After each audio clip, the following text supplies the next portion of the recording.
ફરી માવઠું મંડાણ કરવાનું છે। ક્યારથી ત્રાટકશે અને શું આવનારું માવઠું પણ આટલું જ તોફાની હશે? ખેડૂતોને હજુ આવા કેટલા ઘા સહન કરવા પડશે? આ તમામ મુદ્દે ચર્ચા માટે બે યુવા હવામાન નિષ્ણાંત અથરેયા શેટ્ટી અને ઉત્તમ માળી જોડાયા છે हमारी સાથે। आप બંનેનું ખૂબ ખૂબ स्वागत છે। અથરેયા जी, सबसे पहले आपसे सवाल कि किसानों को और कितनी परेशानी झेलनी पड़ेगी? एक और बुरी संभावना दिख रही है, फिर से गुजरात में कब से शुरू होगी बेमौसम बारिश? जी तो बिल्कुल जैसे आपने बोला अभी कल परसों ही हमने देखा 19 तारीख को कितनी चीज़ें बिगाड़ने वाली और खेत में बहुत नुकसान पहुंचाने वाली बारिश देखी थी। तो अभी इस बार फिर से हम देखेंगे लगभग 25 तारीख को फिर से एक और राउंड बेमौसम बारिश आ सकती है, लेकिन ये हल्की होगी। लेकिन इसके बाद में फिर से 30-31 मई को एक और वेस्टर्न डिस्टर्बेंस की वजह से एक और राउंड आ सकता है और फिर अप्रैल की भी शुरुआत में एक और राउंड आ सकता है। तो ऐसा लग रहा है कि अभी हर एक आध हफ्ते में एक एक राउंड बेमौसम बारिश आता रहेगा। ओके, उत्तम, શું તમને પણ એવું જ લાગે છે કે કંઈક આગળ પાછળ થશે? હા બિલકુલ હમણાં હમણાં આપણે જે માવઠું જોઈ ગયા 19-20 તારીખે ઘણા ઘણા ખરા ખેડૂતોને નુકસાન કરે સૌરાષ્ટ્રમાં, કચ્છમાં અને ઉત્તર ગુજરાતમાં પણ અને ભારે પવન જોવા મળે। એમાં પાછું બે વેસ્ટર્ન ડિસ્ટર્બન્સ નું હાથ હતું। પહેલો વેસ્ટર્ન ડિસ્ટર્બન્સ જે પસાર થયું 18 તારીખે આવ્યું હતું અને જે 20 તારીખે પસાર થઈ ગયું હતું। પણ કાલે રાત્રે એક વેસ્ટર્ન ડિસ્ટર્બન્સ છે ને પાકિસ્તાન ઉપર આવ્યું હતું અને આજે એને સવારે કચ્છમાં વરસાદ જોવા મળ્યો અને હવેથી આપણે ફરીથી તાપમાનમાં વધારો જોવા મળશે। 25-26 તારીખ સુધી 35 થી 38 ડિગ્રી સેલ્સિયસ તાપમાન જોવા મળશે।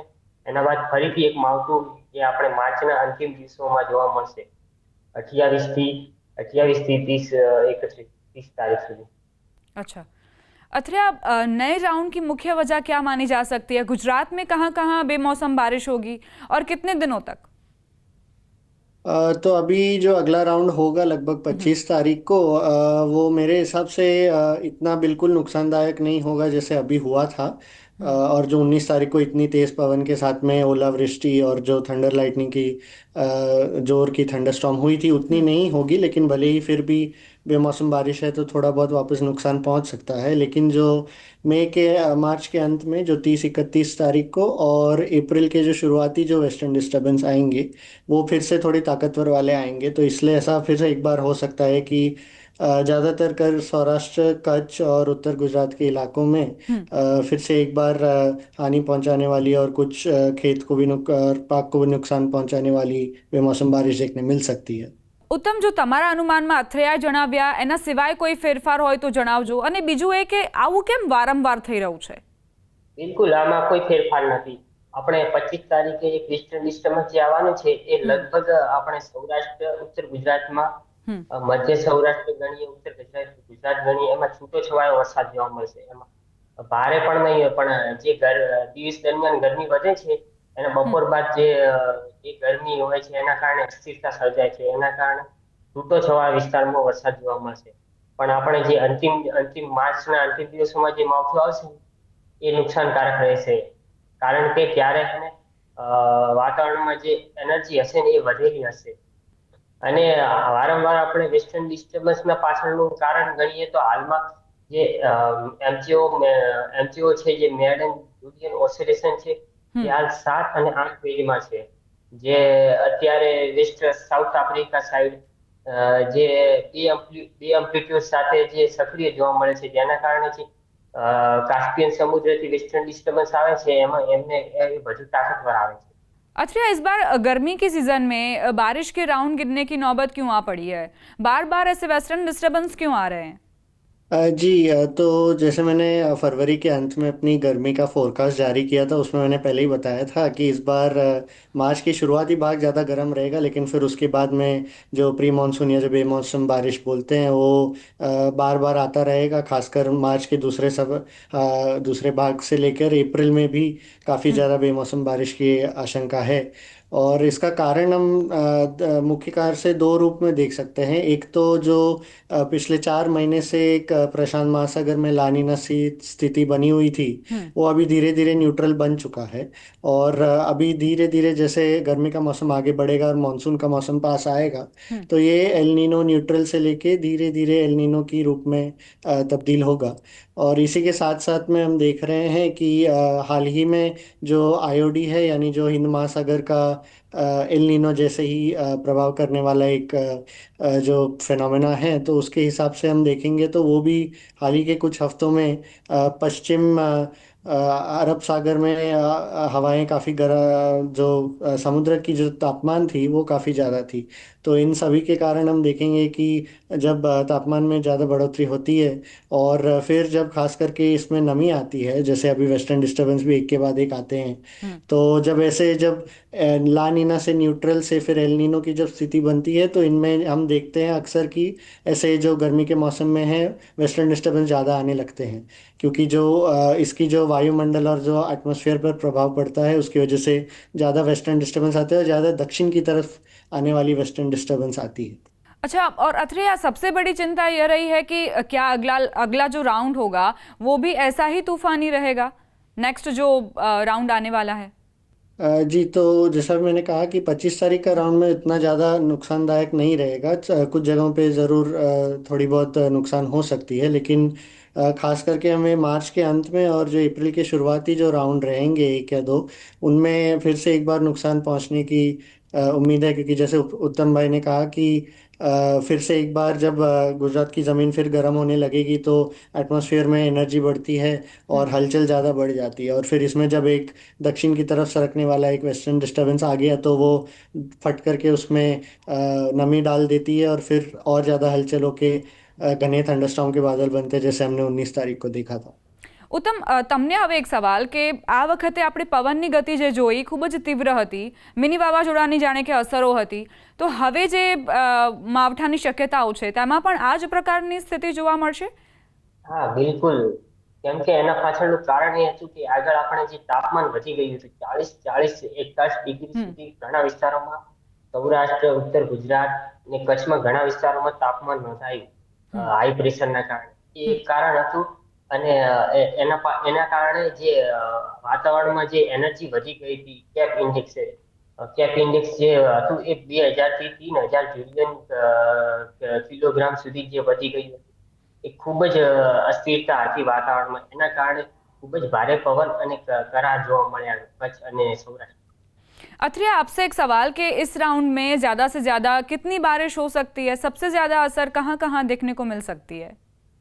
जी, तो अभी जो 25 तारीख का राउंड रहेगा उसमें ज़्यादा से ज़्यादा लगभग 2 से 5 मिलीमीटर बारिश ज़्यादातर जगहों पर देखने मिलेगी। वो भी इतनी ज़्यादा नहीं होगी बिल्कुल जैसे 19 तारीख को हुई थी, लेकिन जो उसके बाद वाले जो राउंड है 30-31 मार्च और फिर जो अप्रैल के शुरुआती जो राउंड आएंगे, तो इनमें हम और ज़्यादा बारिश देख सकते हैं। कि जैसे हमने इस बार 19 तारीख को देखा, कुछ जगहों पे 20 मिलीमीटर से 40 मिलीमीटर के बीच में हमने बारिश देखने मिली थी, तो ऐसे ही 30-31 मार्च के आसपास वाली जो राउंड है उसमें हम फिर एक बार 15 से 20 मिलीमीटर की बारिश कुछ जगहों पे देख सकते हैं। और अगर वेस्टर्न डिस्टर्बेंस की तीव्रता ज़्यादा हुई तो फिर ज़रूर फिर एक बार जोर की पवन के साथ में ओलावृष्टि भी देखने मिल सकती है। उत्तम, તમને શું લાગે છે સૌથી વધુ વરસાદ ક્યાં પડી શકે છે? અને એવું લાગી રહ્યું છે કે અંદાજે જે વરસાદની તીવ્રતા 19 માર્ચે હતી તેનાથી ઓછો વરસાદ વરસશે કે પછી વધુ વરસશે? હાલ જોઈએ તો આપણે ઉત્તર ગુજરાત, કચ્છ અને સૌરાષ્ટ્રમાં હાલ હમણાં જે વિસ્તારોમાં વરસાદ પડ્યો ને એ વિસ્તારો જે મોસ્ટ ઓફ એ વિસ્તારોમાં જ હાલ શક્યતા દેખાય છે।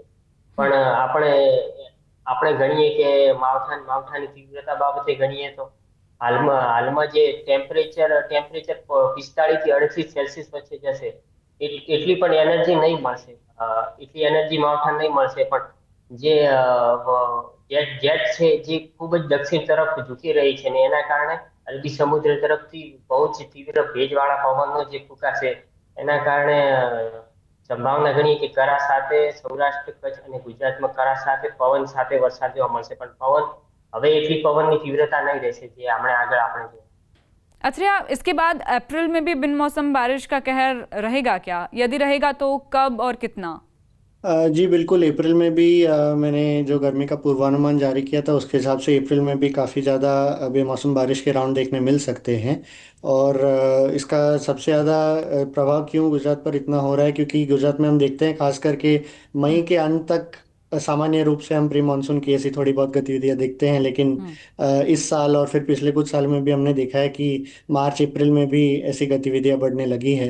तो इस बार भी ऐसे लग रहा है कि अप्रैल के शुरुआत में तो एक आध राउंड रहेगा। फिर उसके बाद में हमें देखना पड़ेगा कि एग्जैक्टली कौन से डेट पर आएगी, कौन से दिनांक में और किस हफ्ते में आएगी, लेकिन ऐसा मानकर चल सकते हैं कि अप्रैल में 3 से 4 राउंड बेमौसम बारिश और ऐसी कुछ कुछ राउंड में ऐसी तूफानी बारिश देखने मिल सकती है, जैसे हमने देखा था 19 मार्च को। तो 25 मार्च से लेकर 5 अप्रैल के बीच में मतलब कितने ऐसे दिन रहेंगे कि जब बारिश देखने को मिलेगी? 25 मार्च से 5 अप्रैल के बीच में अगर मैं बोलूं तो लगभग 4 या 5 दिन हमें देखने मिल सकते हैं। उसमें से एक दिन 25 मार्च, 25-26 मार्च होगा। कोई एक दिन में हमें हल्की सी बेमौसम बारिश देखने मिल सकती है, लेकिन फिर उसके बाद में 30-31 मार्च के 2 दिन और फिर अप्रैल के शुरुआती हफ्ते में भी लगभग 2-3 अप्रैल के आसपास हमें एक और राउंड देखने मिल सकती है। इसलिए कुल मिला के अगले 2 हफ्ते में अगर बात करें तो 4 से 5 बार 5 दिनों में हमें बेमौसम बारिश देखने मिल सकती है। ઓકે. ઉત્તમ, આ માવઠાથી ખેડૂતોને ક્યારે શાંતિ મળશે? શું તમને એવું લાગે છે, તમારો એવો અંદાજ છે કે એપ્રિલના મધ્યમાં આ જે વેસ્ટર્ન ડિસ્ટર્બન્સના માવઠા છે તે શાંત થશે? હાલ લોંગ રેન્જ નું માનીએ તો વિવિધ મોડેલ નું પ્રદર્શન માનીએ તો એપ્રિલ મહિનામાં પણ માવઠા જોવા મળશે, ખાસ કરીને પહેલું અને બીજું અઠવાડિયું. પહેલું અને બીજું અઠવાડિયું એ એક્ટિવ રહેશે વેસ્ટર્ન ડિસ્ટર્બન્સ માટે. એના કારણે ઉત્તર પશ્ચિમ ભારતમાં ગુજરાત સાથે વરસાદ 2 થી 3 ડિસ્ટર્બન્સ મિનિમમ ગણીને ચાલીએ કે એટલા ડિસ્ટર્બન્સ આવશે. પણ 15 એપ્રિલ પછી લગભગ એટલું એક્ટિવ નહીં રહેશે. પછીથી વેસ્ટર્ન ડિસ્ટર્બન્સ ઓછા થઈ જાય અથવા તો તે ઉત્તર ભારત તરફ પડી જાય. अथरिया, गर्मी कब फिर देखने को मिलेगी? क्योंकि आप बता रहे हैं जैसे 10 दिनों में 4-5 दिन तो बिन मौसम बारिश देखने को मिलेगी, 25 से लेकर 5 अप्रैल तक। तो आखिर कब गर्मी का फुल ऑन राउंड स्टार्ट होगा?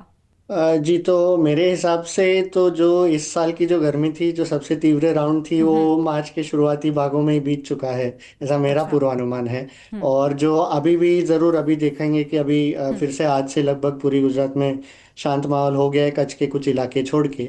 और अगर 25 तारीख से पहले, तो यानी कि आज 21-22 तारीख से लेके 25 तारीख के बीच में फिर से हमें थोड़ी बढ़ोतरी देखने मिलेगी तापमान में। 36 से 38 डिग्रीज ही जाएगा, जो 40 का पारा है वो नहीं छूने वाला है फिर से। और अप्रैल में भी शुरुआती भाग में तो वेस्टर्न डिस्टर्बेंस की वजह से तापमान में कंट्रोल में रहेगा, और फिर उसके बाद में अगर वेस्टर्न डिस्टर्बेंस में कमी आई तो फिर एक बार तापमान बढ़ेगा, लेकिन वो भी मेरे हिसाब से लगभग 38 डिग्रीज या उसके आसपास ही रहेगा। तो फिर से जो 40-42 डिग्री हम देख रहे थे मार्च की शुरुआत में, उस तरह की गर्मी मेरे पूर्वानुमान के हिसाब से फिर इस बार नहीं देखने मिलेगी। मतलब मार्च की स्टार्टिंग में जो गर्मी हमको देखने को मिली वो पिक था, उसके बाद अप्रैल मई में आमतौर पर ऐसा होता है कि ज़्यादा गर्मी देखने को मिलती है, 45 से भी पारा ऊपर जाता है। तो अब अप्रैल मई में ऐसा कुछ नहीं देखने को मिलेगा? अप्रैल में तो मैं बोल सकता हूँ कि इसकी संभावना काफ़ी कम है अभी, क्योंकि मई थोड़ा दूर है, और अगर थोड़ी पैटर्न में बदलाव आए तो और वेस्टर्न डिस्टर्बेंस कम हो जाए तो फिर मई के महीने में थोड़ी गर्मी वापस बढ़ सकती है, यानी 40 या उससे पार शायद एक और बार तापमान चले जाए। लेकिन क्योंकि ये बेमौसम बारिश के राउंड आते आते रहेंगे, तो ज़्यादा तापमान में फिर से उतनी बढ़ोतरी होने की उम्मीद नहीं है। ઉત્તમ, તમને શું લાગે છે, એટલે ગરમી ઓછી પડવાના કારણે શું તેની અસર મોન્સૂન પર થશે, ચોમાસા પર થશે, તીવ્રતા પર થશે વરસાદની?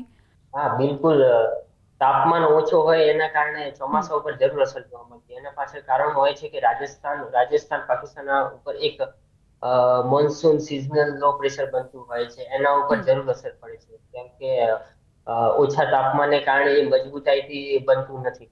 એટલે માર્ચમાં જે ગરમી વરસી ચૂકી છે, એપ્રિલ અને મેમાં એવી વરસવાની સંભાવનાઓ ઓછી છે. આપણે માનીએ કે એપ્રિલ મહિનામાં તો ઓછી જ ગરમી રહેશે. એનું કારણ છે કે વારંવાર વેસ્ટર્ન ડિસ્ટર્બન્સ આવશે, એના કારણે તાપમાન ઊંચકવાના ઓછા ટાઈમ મળશે એમાં. પણ મેમાં આપણે જોઈશું કે 1 થી 2 રાઉન્ડ જેવા તો આવી જ જશે કે 40 ડિગ્રી ઉપર જશે તાપમાન. जी. अथरिया, आपसे एक सवाल कि 25 मार्च को जो बिनमौसम बारिश की संभावनाएं हैं, कुछ ऐसी गतिविधियां हो, कुछ ऐसे चेंजेस आए वातावरण में, तो हो सकता है कि वो टल सकता है। जी बिल्कुल, क्योंकि अभी जो 25 मार्च की जो वेस्टर्न डिस्टर्बेंस दिख रही है वो काफ़ी कमज़ोर वाली दिख रही है। तो अच्छा। अभी फ़िलहाल तो ऐसा लग रहा है कि कुछ छुटपुट जगह पे हल्की बेमौसम बारिश और थंडरस्टॉर्म हो सकती है, लेकिन अगर वेस्टर्न डिस्टर्बेंस में और थोड़ी उसकी तीव्रता कम हो जाए और कमज़ोर पड़ जाए तो फिर ऐसा हो सकता है कि सिर्फ हमें ज़्यादा से ज़्यादा आसमान में बादल छाए हुए दिखेंगे, लेकिन शायद बारिश भी ना हो, या हो भी तो एकदम हल्की रिमझिम जैसी कुछ एक आध जगह पे हो सकती है। इसलिए 25 तारीख को ऐसा हो भी सकता है कि जो हल्की बारिश की अनुमान है वो ना भी हो, लेकिन जो 30-31 मार्च वाला है वो ज़रूर लग रहा है कि 80% संभावना है कि वो ज़रूर होगा। अच्छा, उसमें बारिश की तीव्रता कैसी रहेगी? 30-31 आप बोल रहे हैं कि वो टल सकने की कोई अभी फिलहाल संभावनाएं नहीं दिख रही है, क्योंकि वो थोड़ा मजबूत भी है, तो उसके लिए जी। आपका क्या पूर्वानुमान है? तो उसके लिए हम ज़रूर बोल सकते हैं कि अगर अभी समझो कि 25 तारीख को नहीं हुई कुछ भी बारिश, तो फिर हम देखेंगे कि जो तापमान में है वो और थोड़ी बढ़ोतरी आ सकती है। भले ही अच्छा। 40 डिग्री बिल्कुल छूने की अनुमान नहीं है, लेकिन क्योंकि तापमान बढ़ेगा तो फिर एटमॉस्फेयर में और एनर्जी आएगी और वातावरण में हलचल होगी, तो इसलिए फिर जो 30-31 वाली वेस्टर्न डिस्टर्बेंस है अगर मजबूत वाली हो तो जितनी ज़्यादा गर्मी और जितने तापमान में ज़्यादा एनर्जी रहेगी उसके हिसाब से फिर बेमौसम बारिश की तीव्रता भी बढ़ सकती है 30-31 वाली। ઓકે, ઉત્તમ, તમને શું લાગે છે, તમારું અનુમાન શું કહે છે? જેમ કે અથરેયાએ કહ્યું કે બની શકે કે 25 તારીખનું જે માવઠું છે તે ટળી જાય, કારણ કે સિસ્ટમ થોડી નબળી છે અને 30-31 વાળી જે સિસ્ટમ છે તે મજબૂત છે એટલે વરસી શકે. તમારું અંદાજ શું? હા, બિલકુલ બની શકે, કારણ કે હાલમાં જે વાદળછાયું વાતાવરણ જોવા મળી રહ્યું છે હમ. એના કારણે કદાચ એને ટાઈમ ના મળે, અને એટલો મોટા પાયે લાગતું નથી કે જે વેસ્ટર્લી જેટ છે જે બહુ દક્ષિણ તરફ ઝૂકે. સામાન્ય છાટ જગ્યાઓ સૌરાષ્ટ્ર અને ઉત્તર ગુજરાતમાં ક્યાંક ક્યાંક લો લેવલ અને મિડ લેવલમાં ભેજના કારણે જોવા મળે.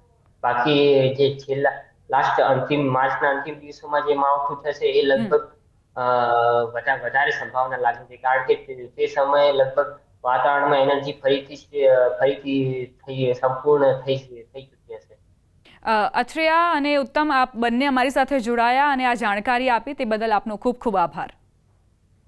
धन्यवाद। ધન્યવાદ.